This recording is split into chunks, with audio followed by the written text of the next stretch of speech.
राऊतसाहेब, जे नीलम गोऱ्हेंनी विधान केलं होतं, नीलम गोऱ्हे हा विषय किरकोळ आहे, संपला. नाही पण शरद पवारांकडून बघा, माननीय complaint आलेलं आहे. माननीय काल शरद तुम्ही- पवार साहेबांनी काल एक पत्रकार परिषद घेऊन त्या विषयावरती कायमचा पडदा टाकलेला आहे. एका वाक्यात त्यांनी सांगितलं मूर्ख.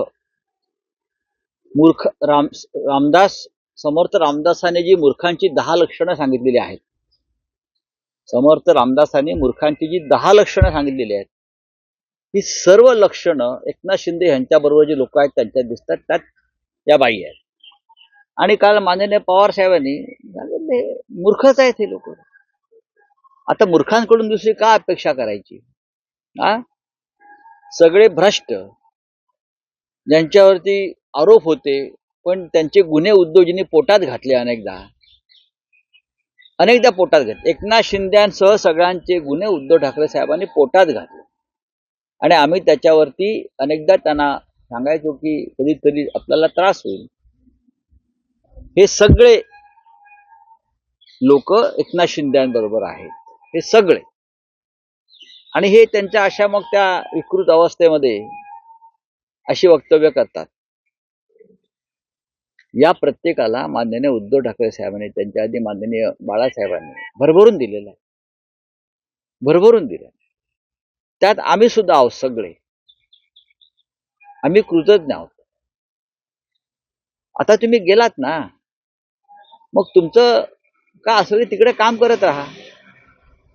काल माननीय देवेंद्र फडणवीस राज्याचे मुख्यमंत्री यांनी एका मंत्र्याला दम देताना सांगितलेलं आहे, पीए आणि ओएसडी नेमण्यासंदर्भात 16 जी यादी आली मंत्र्यांकडून, त्यातले 16 जण हे दलाल आणि फिक्सर होते.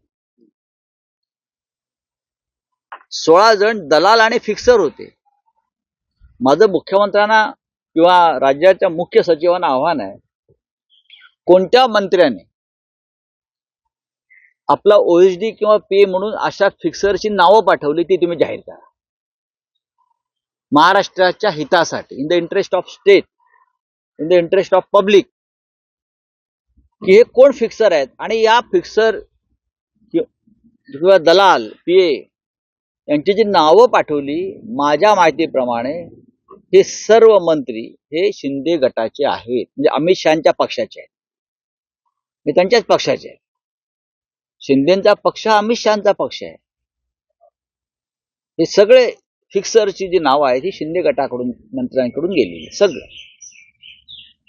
तसं नसेल तर माननीय मुख्यमंत्र्यांनी किंवा राज्याचे जे प्रशासकीय प्रमुख आहेत त्यांनी ते जाहीर, मी नावं देईन ना, माझ्याकडे नावं 16 जणांची आहेत, 16च्या 16.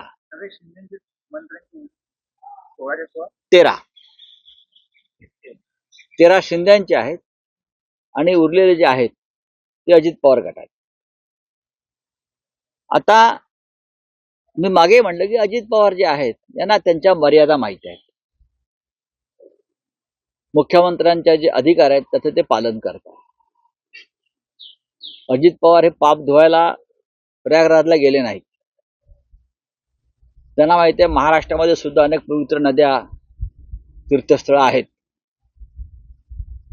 काही लोकांनी इतकं पाप केलंय,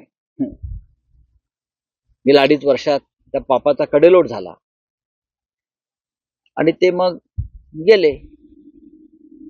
पण ह्या सगळ्यांचे जे फिक्सर पीए आणि ओएसडी होते त्यांना रोखल्याबद्दल आणि महाराष्ट्राचं संभाव्य नुकसान टाळल्याबद्दल मी माननीय मुख्यमंत्री देवेंद्र फडणवीस यांचं अभिनंदन करतो. अत्यंत कठोर निर्णय ते घेत आहेत. जरी आमच्यात राजकीय मतभेद असले तरी राज्याच्या हिताच्या घेतलेल्या अशा निर्णयांना आम्ही पाठिंबा देतो. पण राऊतसाहेब, यंदाचे मुख्यमंत्री देवेंद्र फडणवीस हे वेगळे पाहायला मिळतात. शिस्त लावण्याचा एकूण त्यांचा प्रयत्न दिसतो. मग ते आर्थिक नियोजन असेल, आर्थिक शिस्त संदर्भातली महाराष्ट्राला गेल्या 2.5-3 वर्षामध्ये जे घटनाबाह्य सरकार होतं त्या काळामध्ये महाराष्ट्रात आर्थिक अराजक माजवलं गेलं. म्हणजे 500 कोटीचं टेंडर असेल तर ते 5,000 कोटीपर्यंत वाढवायची कामं आणि त्याचे कंत्राटदाराकडून, ठेकेदाराकडून टेंडर निघण्याआधीच, वर्क ऑर्डर निघण्याआधीच 500 कोटी 600 कोटी घेऊन मोकळा व्हायचं. अशा सगळ्या कामांना राज्याचे विद्यमान मुख्यमंत्री देवेंद्र भाऊ फडणवीस यांनी स्थगिती दिल्याचं मला समजलं, आम्हाला समजलं. ही सुद्धा लूट महाराष्ट्राच्या तिजोरीची त्यांनी रोखलेली आहे. हे योग्य आहे. हा ठेकेदारीच्या भ्रष्टाचारातून मिळालेला पैसा आहे, हाच राजकारणामध्ये टाकायचा, त्यातून राजकारण करायचं. भ्रष्टाचाराचा पैसा राजकारणातून परत भ्रष्टाचार, हे चक्र जर देवेंद्रजी थांबवायचा प्रयत्न करत असतील तर ते महाराष्ट्राच्या संदर्भात उत्तम काम करताय. अधिकाऱ्यांवर एमएमआरडीच्या अधिकाऱ्यांवर भ्रष्टाचाराचे आरोप केलेले आहेत.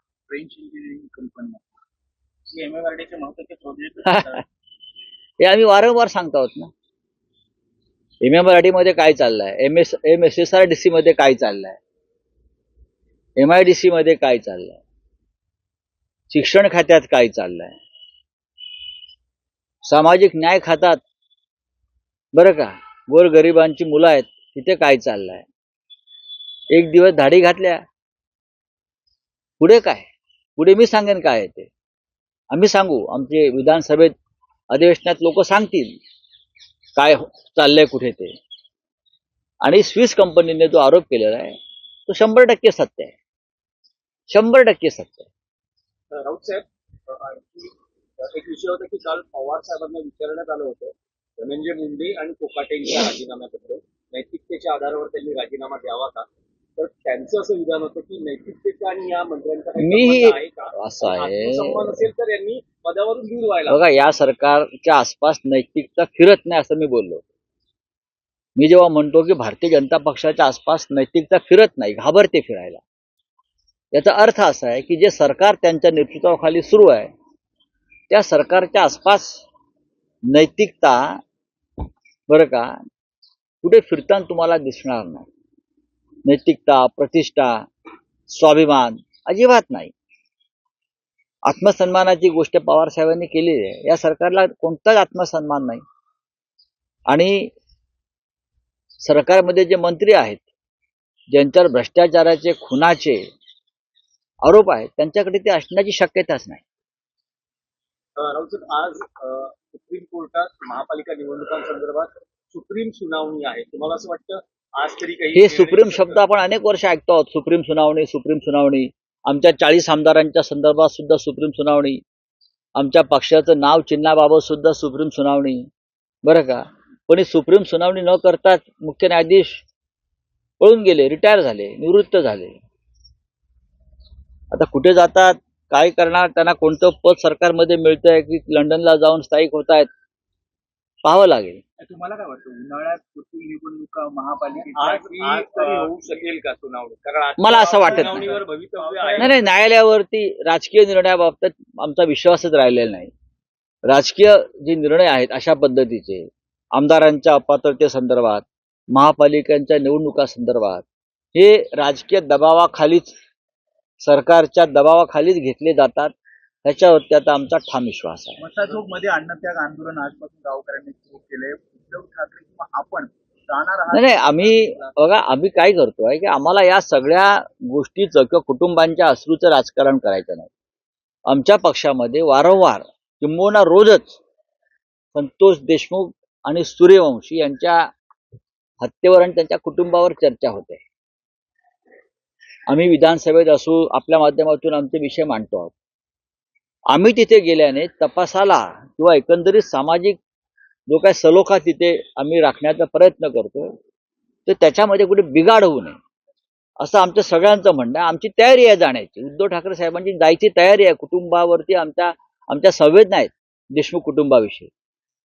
हे जे महाशय आहेत कोणी धस, ते म्हणतात ठाकरे साहेब येऊन काय करणार, तुम्ही काय केलं 2 महिन्यात, तुम्ही काय केलं ते उघडं झालंय ना, अजून बरंच उघडं व्हायचं आहे.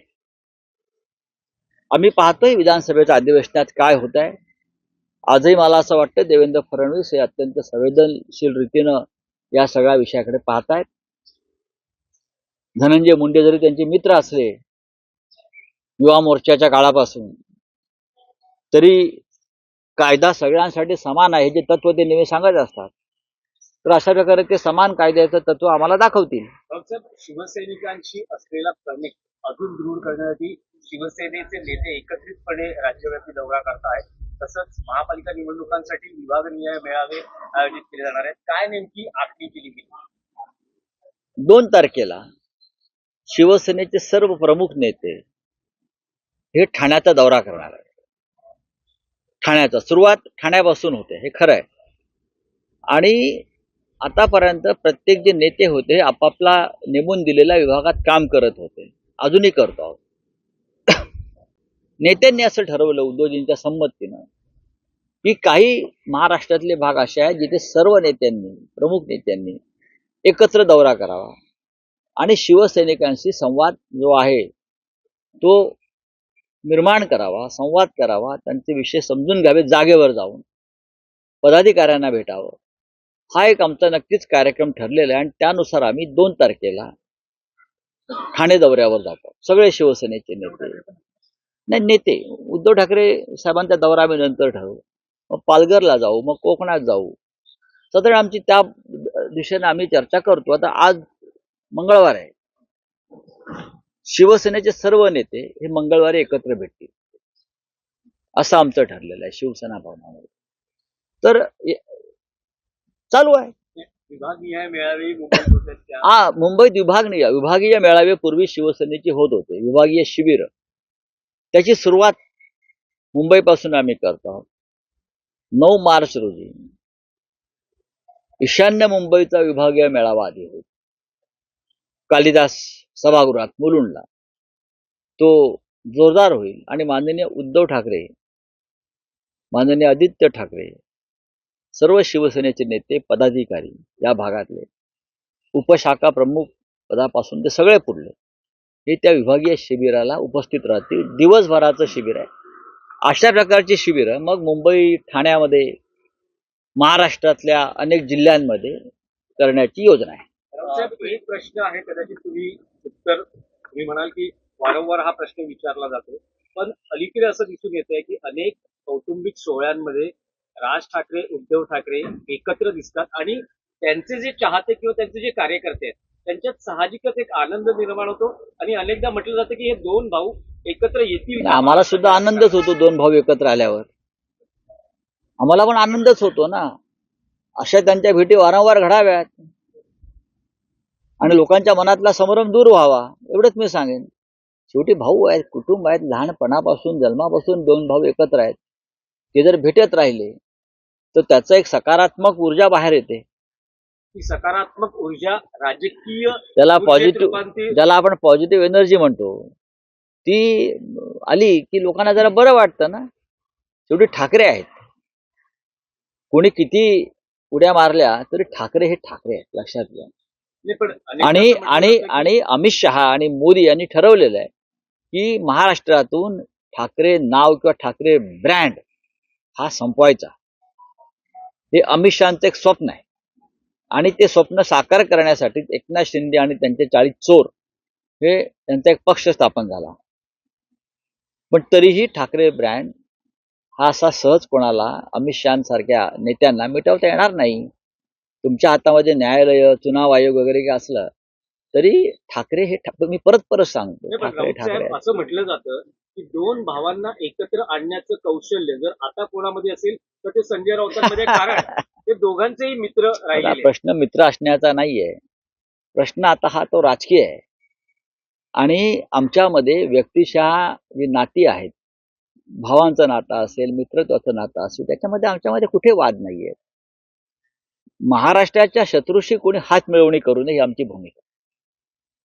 ज्याने हिंदुहृदय सम्राट बाळासाहेब ठाकरे यांनी मराठी माणसासाठी स्थापन केलेल्या शिवसेनेचे तुकडे केले, तो पक्ष विकत घेतला आणि विकत घेतलेला पक्ष शिंदेच्या हातात सोपवला. अशा प्रवृत्तीशी कोणत्याही प्रकारे कोणी संबंध ठेवू नये, हात मिळवणी करू नये ही आमची भूमिका. हे महाराष्ट्राचे शत्रू आहेत. तर कोणत्याही ठाकऱ्यांनी महाराष्ट्राच्या शत्रूशी अशा प्रकारे हात मिळवणी करणं म्हणजे महाराष्ट्राच्या 106 हुतात्म्यांशी बेमानी करणं ही आमची भूमिका आहे. चला बोलिये. इतिहासकार इंद्रजित सावंत यांना दिल्ली में स्पेशल सेशन शुरू है विधानसभा का, उसका जैक की जो रिपोर्ट है वो आज टेबल की जाने वाली है। भारतीय जनता पार्टी ने इस जैक रिपोर्ट को चुनाव प्रचार में इस्तेमाल किया था अरविंद केजरीवाल के खिलाफ, शराब घोटाला हो या शीत महल में रहना हो। देखिए, अब बदले की राजनीति शुरू होगी। ये एक चक्र होता है, दुष्ट चक्र होता है।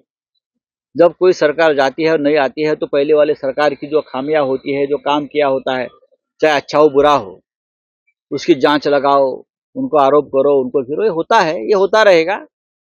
आम आदमी पार्टी को उससे सामना करना पड़ेगा, संघर्ष करना पड़ेगा। आम आदमी पार्टी की सरकार ने भी अच्छा काम किया है, जो काम करता है उसके ऊपर आरोप होते हैं। आत्मसम्मान रखने के लिए कोई भी एकनाथ अपना शिंदे इस्तीफा ने देता था। कल प्रयागराज में एकनाथ शिंदे कल प्रयागराज में गए, उन्होंने वहाँ जो है स्नान किया। दूसरी तरफ उन्हीं जहाँ पे वो पालक मंत्री थे वहाँ पर थाने में उल्लासनगर करके इलाका है, वहाँ पर एक डॉक्टर की मृत्यु हो गई है क्योंकि पॉटहोल्स में उनकी गाड़ी स्लिप हो गई और उसके बाद उनको अपने आप उनको जाकर पूछिए ना, उनका बेटा वहाँ एमपी है, उनको जाकर पूछिए।